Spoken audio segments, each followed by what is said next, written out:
Hello everyone, good evening. कैसे हैं आप?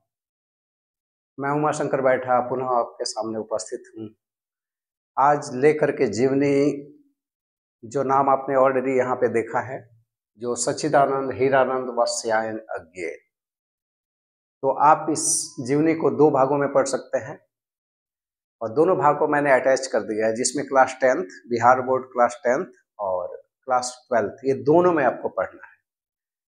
बिहार बोर्ड में क्लास 10th में जो पढ़ना है वो आपको जीवनी के साथ में जो चैप्टर दिया गया है वो काव्य है, जिसका नाम है हिरोशिमा। और हिरोशिमा के बारे में आपको पता ही है, 6 अगस्त 1945 में जो है एटम बम जो था वो ड्रॉप हुआ था, परमाणु बम। और हिरोशिमा का क्या हुआ था ये दुनिया से छिपी नहीं है। तो दूसरी चीज हम पढ़ेंगे यहाँ पे, जो 12th क्लास में, तो उसमें आपको रोज के बारे में लिखा है। रोज ये एक कहानी है जिसकी मुख्य नायिका मालती है, और यह लेखक जो होता है वो मालती के पास जाता है और स्कूल डेज का जो उनकी दोस्ती होती है वो मालती की शादी हो जाती है। उसके बाद जो होता है वो समझ में नहीं आता उनको कि क्या करे, और जब मिलते हैं तो मनोवैज्ञानिक तरीके से क्या घटनाएं घटती है और कैसी सोच होती है, बाद में एहसास होता है कि हाँ, ये किसका साया है। तो अज्ञेय एक ऐसा नाम है जो कि आप देखिएगा साहित्य में, तो अज्ञेय का नाम इस तरह से लिया जाता है, मनोवैज्ञानिक साइकोलॉजिकल तरीके से इन्होंने अपनी लेखनी लिखी है। इसमें कुछ नाम वगैरह आप देखेंगे, लेकिन पहले शुरू करते हैं हम यहाँ पे। तो सबसे पहले सच्चिदानंद हीरानंद वत्स्यायन अज्ञेय इनका पूरा नाम है, लेकिन यहाँ पे क्या करेंगे, हम अज्ञेय के नाम से ही कहेंगे ताकि बहुत लंबा नाम हो जाता है। यहाँ पे इनका जन्म हो जाता है 7 मार्च 1911, कसिया, कुशीनगर, उत्तर प्रदेश। जो कि आप कुशीनगर देखेंगे, वहां से 1-2 किलोमीटर की दूरी पे है कसिया, वहां पे होता है। मूल निवास इनका करतारपुर, पंजाब। करतारपुर जो है पंजाब में है और वहीं के रहते वाले थे। इनके पिता चूंकि जॉब में रहते थे तो उनकी हमेशा ट्रांसफर होती रहती थी, और उसी कड़ी में इनका भी अलग अलग शहरों में रहना हुआ। उसके बाद आप देखेंगे माता इनका निधन जो हो जाता है वो 4 अप्रैल 1987 में। फिर यहाँ पे माता बेंती देवी, पिता जो है डॉक्टर हीरानंद शास्त्री। और बहुभाषाविद, इसका अर्थ ये होता है कि बहुभाषाविद में कि ये बहुत सारे भाषाओं की जानकारी उनको थी। एक काफी टैलेंटेड पर्सन थे। आप देख सकते हैं संस्कृत, अंग्रेजी, हिंदी, फारसी, तमिल आदि और भी भाषाओं में, फ्रेंच वगैरह, ये भी इनको आती थी। तो इसमें आप देख सकते हैं कि तो इतने भाषाओं की जानकारी के बाद आप देखेंगे तो यहाँ रचनाएं काफी हैं, और इनको एक हम इस रूप में जाने कि ये काफी ऑलराउंडर थे। इनकी पर्सनालिटी वाइज भी देखें तो अज्ञेय जी जो थे काफी स्मार्ट थे। उसके अलावा इनको देख करके, इनके शक्ल से कई बार मुझे ऐसा महसूस होता है कि सलमान रश्दी, जो कि इंटरनेशनल एक राइटर हैं जो काफ़ी चर्चित है, उनको बुकर अवार्ड भी मिल चुका है, तो काफ़ी उनसे मिलती जुलती है। ये भी एक राइटर थे और ये काफ़ी अलग अलग देशों में इन्होंने भ्रमण भी किया था। आप रचनाओं की बात करें तो देखिए, काव्य से लेकर के उपन्यास सब कुछ लिखा इन्होंने। उसके अलावा इनकी अलग अलग शैली में इन्होंने लिखा, जैसे कि आप देखेंगे काव्य में भग्नदूत, चिंता, इत्यलम, बावरा हेरी, आंगन के द्वार, आंगन के पार द्वार, उसके बाद कितनी नाव में कितनी बार, सदा नीरा, और भी बहुत सारी रचनाएं हैं। मैंने बहुत ज्यादा यहाँ पे नहीं दिया है, आप अगर किताबों में देखेंगे तो बहुत सारा, लगभग 1-2 पैराग्राफ में तो इनकी रचनाएं ही हैं। यहाँ पे आप देखेंगे कि अब इसमें से कुछ ले लेते हैं रचनाएं। जैसे इसमें लिखा है कि बावरा हेरी, या कितनी नाव में कितनी बार, सदा नीरा। सदा नीरा जो कहा जाता है वो गंडक नदी को कहा जाता है। यहाँ पे कितनी नाव में कितनी बार में जो कविता लिखा है इन्होंने, उसमें कुछ इस तरीके से लिखा है जैसे कि बहुत सारे लोग दुनिया में निकले जो अपना नाम कमाने किसी किसी देश की खोज में निकले। वो छोटी सी नाव जो है लेकर के वो निकल पड़े दुनिया घूमने के लिए। बहुत कम लोग सफल हुए, लेकिन कुछ ऐसे हुए जो सफल ना हो सके। तो जो सफल ना हो सके और वो नाव के साथ समुद्र में समा गए, उनको मेरा प्रणाम।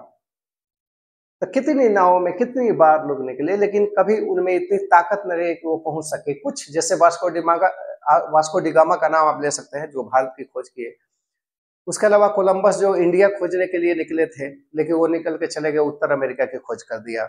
इस तरीके से बहुत सारे लोग जो कम सफल हुए, लेकिन बहुत सारे ऐसे थे जो हिम्मत तो बना लिए, निकले भी, लेकिन वो बीच मझधार में ही रह गए। तो यहाँ पे कवि जो है उनको प्रणाम करते हैं और कहते हैं कि कितनी नाव में कितनी बार लोग निकले और सदा के लिए काल के गाल में समा गए। तो बहुत अच्छा इन्होंने लिखा। सदा नीरा की बात करेंगे। सदा नीरा मतलब हमेशा से उसमें जल जो है सदा मतलब हमेशा भरा रहे। इसको हम लोग अपने क्षेत्र में कहते हैं गंडक नदी को। गंडक नदी जो है वो उसका नारायणी भी यहाँ पे नाम लिया जा सकता है। ये चीजें हैं। उपन्यास की बात करें तो शेखर एक जीवनी, नदी के द्वीप, अपने अपने अजनबी। अब देखिए क्या यहाँ पे दिया है, शेखर एक जीवनी। शेखर एक जीवनी एक ऐसी उपन्यास है जो आज के समय में यूपीएससी, बीपीएससी और भी पीसीएस एग्जाम के लिए एक बहुत इंटरेस्टिंग उपन्यास है, जिसका चर्चा होता है, डिबेट होता है। इस क्वेश्चन को एक चैलेंजिंग क्वेश्चन के रूप में लिया जाता है कि इसको लिखा जाए या ना लिखा जाए, क्योंकि बहुत विवादास्पद है। कुछ इस तरीके से मनोवैज्ञानिक तरीके से शेखर जो होता है वो अपने एक सपना देखता है, एक रियल स्टोरी होती है, उस सपने के पीछे भी उसका सपना होता है। तो एक काफी थ्रिलर जैसा महसूस होता है। और इन्होंने मतलब उस समय इन्होंने इस तरीके से लिख दिया, जो एक समय था। आज के समय में उसमें मूवीज वगैरह, फिल्में वगैरह बनती हैं। ये बहुत पहले ऐसा लिख दिया था। तो इस तरह से आप कह सकते हैं कि ये काफी साइकोलॉजिकल तरीके से ये अपनी रचनाओं को लिखे हैं। उसके बाद हम बात करेंगे, यहाँ देखिए यात्रा वृत्तांत में अरे यायावर याद रहेगा, एक बूंद सहसा उछली। उसके अलावा बहुत सारी इनकी यात्रा वृत्तांत है। अब यहाँ बात करेंगे संपादित ग्रंथ। संपादित ग्रंथ में जो है तार सप्तक। अब ये देखिए तार सप्तक। तार सप्तक जो है इसकी रचना किसने की? अगर परीक्षाओं में पूछे कि तार सप्तक किसकी रचना है, तो रचना तो इन्होंने संपादन शुरू किया अज्ञेय जी ने, लेकिन है क्या? इसको 4 चरणों में प्रकाशित किया गया था और हर चरण में 7 कवि को इसमें रखा गया था। पहला वाला चरण में खुद अज्ञेय जी थे इसमें, और ये अलग अलग समय पे इसको प्रकाशित किया गया था। तो तार सप्तक की रचना मैं अगली कड़ी में बताऊंगा कि तार सप्तक में डिटेल्स में जाएंगे, हम इसमें देखेंगे कि क्या चीजें हैं। उसके अलावा पुरस्कार की अब बात कर लेते हैं। पुरस्कार में जो भारतीय साहित्य का जो सबसे बड़ा सम्मान होता है वो होता है ज्ञानपीठ पुरस्कार, और उसके बाद दूसरा होता है साहित्य अकादमी पुरस्कार। उसके अलावा यशोधरा अवार्ड जो होता है युगोस्लाविया अंतर्राष्ट्रीय स्वर्णमाल, ये ऑलरेडी इनको पुरस्कार मिल चुका है। तो आप देखेंगे कि ये काफी मल्टी टैलेंटेड ये कवि रहे, लेखक रहे, उपन्यासकार रहे, कथाकार रहे। हर क्षेत्र में इनकी यात्राएं जो है काफी विस्तृत रही है।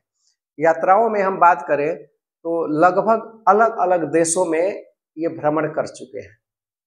अलग अलग भाषाओं के जानकार है। कई बार चेन्नई में रह के इनके स्टडी जो पढ़ाई वगैरह होती है तो कभी लखनऊ से होती है, कभी चेन्नई से होती है, कभी ये चले जाते हैं कर्नाटका साइड में। तो अलग अलग क्षेत्रों में का भ्रमण है, अनुभव है, और उस अनुभव से आप देख सकते हैं। कुछ नाम हम ले लेते हैं इसमें, जिसमें आपको कितनी रचनाएं हैं इनकी, तो कुछ एक बार जल्दी से मैं इन रचनाओं के नाम ले लूं ताकि कम से कम ये तो याद रहे कि क्या चीजें हैं।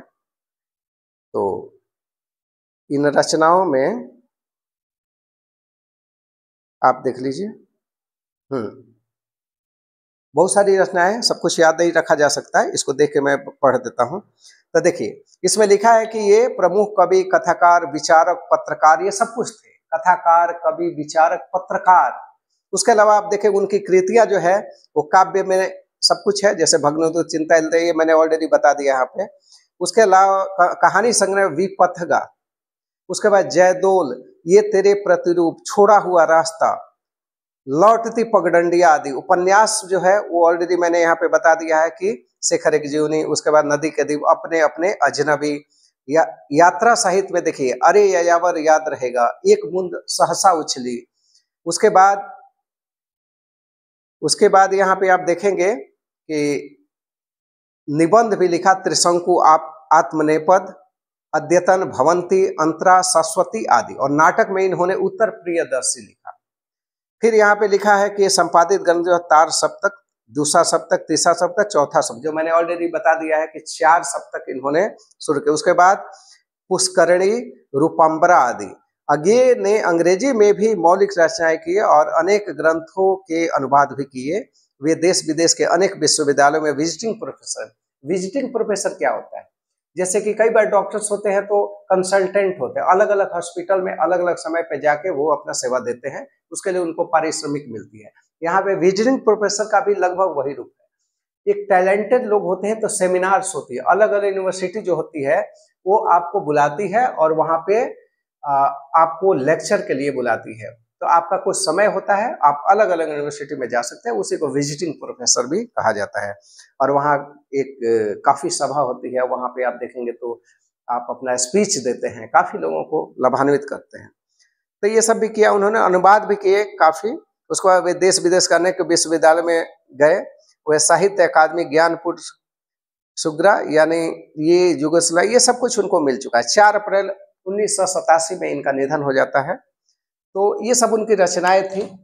और आप इस बात को समझेंगे कि अगला जो कड़ी में मैं बताने वाला हूँ, इनको जो 12 क्लास के लिए जो मुझे करना है वो रोज जो एक कहानी है, और जो 10th क्लास के लिए मैं अगली कड़ी में जो आपको कविता यानी काव्य करूँगा वो होता है हिरोशिमा।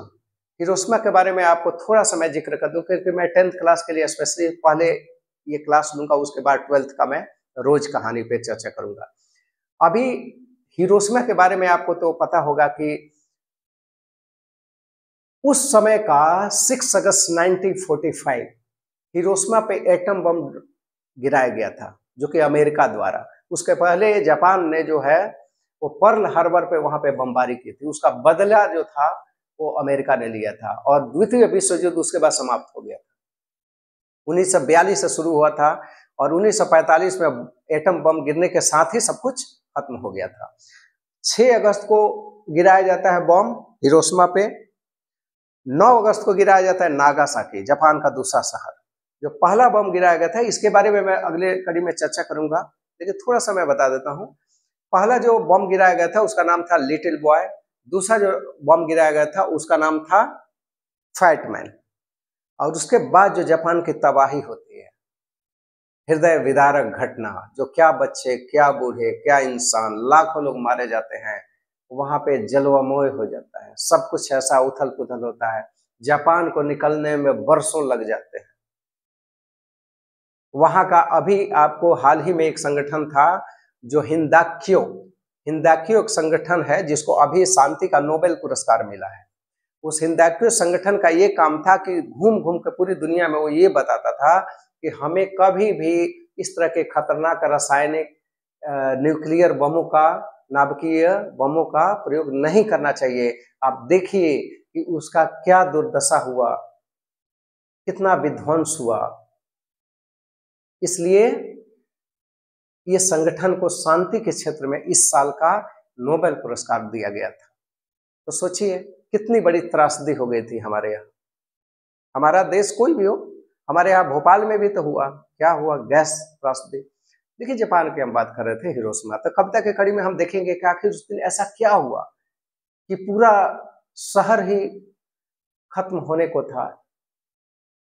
तो इस कड़ी में बस इतना ही, और अगली कड़ी में मैं हिरोशिमा जो काव्य है उस पे मैं एक वीडियो बनाकर इसमें डालूंगा। तब तक के लिए शुक्रिया, थैंक यू।